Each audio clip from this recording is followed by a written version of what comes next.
Le Paris Saint-Germain s'est imposé 1 but à 0 face au RC Lens dans cette journée de Ligue 1. On va débriefer ce match dans cette vidéo. Salut à tous les gars, c'est Azial. Aujourd'hui, on se retrouve pour une nouvelle vidéo débrief de ce PSG Lens. Match important où il fallait prendre des points et prendre de la confiance juste avant le match qui va être capital pour la suite de la saison, c'est-à-dire le match mercredi de Ligue des Champions face à l'Atlético à domicile. J'ai pas besoin de vous faire un dessin, je pense que vous connaissez tous à peu près la situation du PSG cette année en Ligue des Champions, c'est très compliqué, on a fait un très mauvais démarrage, donc là il va falloir réagir et prendre absolument les 3 points face à l'Atlético.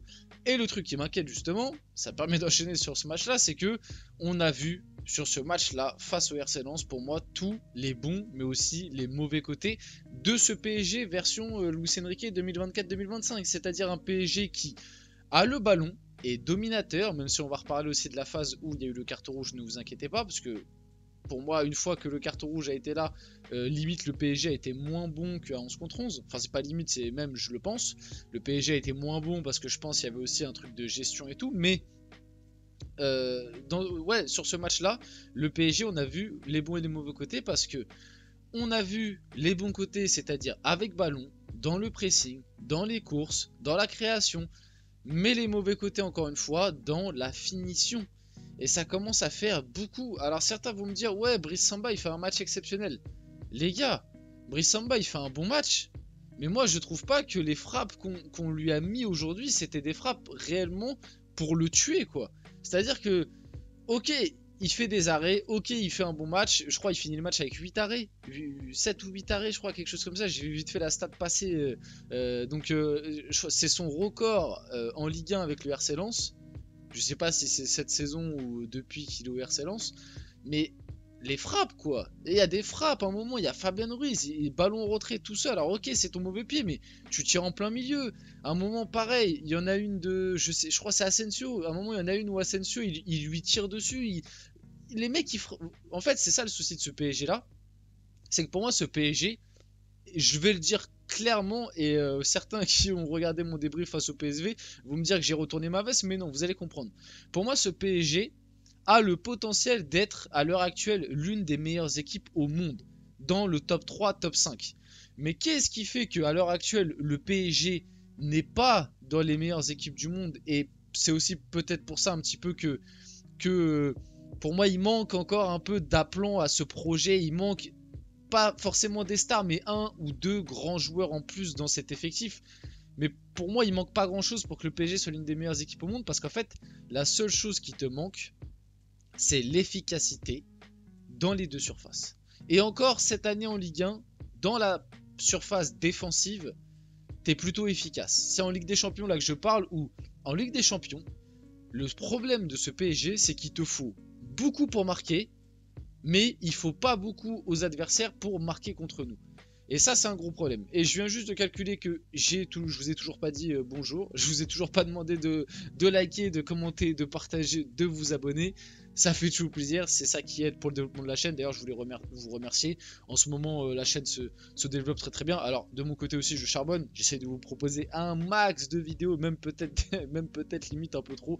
Mais tant qu'il y a des trucs à dire, voilà, en ce moment, j'ai du temps, j'ai de l'énergie, donc autant tout envoyer. Et puis pour l'instant, vous répondez clairement présent, les vues sont là, les abonnés sont là. Je vous remercie vraiment beaucoup pour ça. Donc voilà, je me suis perdu. C'est pas grave, on va passer directement au compo. Donc on peut y aller directement. La composition du Paris Saint-Germain qui pour moi est, je pense, la compo qu'on aura face à l'Atlético, peut-être juste Fabien Ruiz, Zaïre Emery. C'est la même compo aussi qu'on a eu face à Marseille. Ah oui, il y a Safonov aussi au cage, bien évidemment. Je pense que ce sera Donnarumma, hein. Je vois pas pourquoi d'un coup Safonov va passer titulaire. Mais d'ailleurs, Safonov qui a pas été dégueu, hein. Safonov, il a envoyé 2-3 petites passes à un moment, 2-3 petits même pas dégagement, mais 2-3 petits jeux longs sur poitrine d'Asensio dans des zones bien précises où ouais, au final ça allait, hein. Et même je l'ai pas trouvé trop paniqué, le peu qu'il a eu à faire, parce que Lens s'est pas procuré beaucoup d'occasions. Le peu qu'il a eu à faire, il l'a bien fait, donc c'est à saluer, parce que le pauvre, il avait été pas mal critiqué lorsqu'il avait joué ses 2 premiers matchs. Du coup, la défense, les titulaires, la défense c'est très solide. Franchement, la défense c'est très solide, surtout en Ligue 1. Franchement, depuis le début de saison, là, depuis que vraiment Pacho, Marquinhos, Nuno Mendes, Hakimi s'est installé, franchement, les gars, je suis serein. En Ligue 1, avec cette défense-là, je suis serein. Le seul petit truc qui, à des moments, peut faire un peu peur, c'est sur les phases de transition. C'est sur les phases de transition quand Hakimi monte très haut. Mais sinon, à part ça, Pacho a encore été une fois très bon. Même Marquinhos, hein. Marquinhos, moi, franchement, on l'a critiqué pendant longtemps, mais je trouve que depuis un certain temps, il est quand même haut niveau et on ne le dit pas assez parce que c'est Marquinhos et peut-être on en attend toujours plus et que voilà, il est là depuis longtemps. Du coup, on est moins hype par rapport à un Pacho qui vient d'arriver, mais honnêtement, Marquinhos. Ça fait un long moment qu'il enchaîne les bons matchs, quoi. Franchement, il enchaîne les bons matchs, donc ça fait plaisir. Nuno Mendes aussi bon. Bon, il y a toujours ce petit ah, t'aimerais bien le voir un peu monter, mais c'est comme ça. Milieu de terrain, ça a été. Première mi-temps surtout, première mi-temps très bon, deuxième mi-temps un peu moins. Et aussi c'est ça que je voulais dire, c'est que la première mi-temps du PSG, je l'ai trouvée excellente. Et à la mi-temps, on doit s'en tirer avec un 3-4-0. Franchement, au moins 3-0.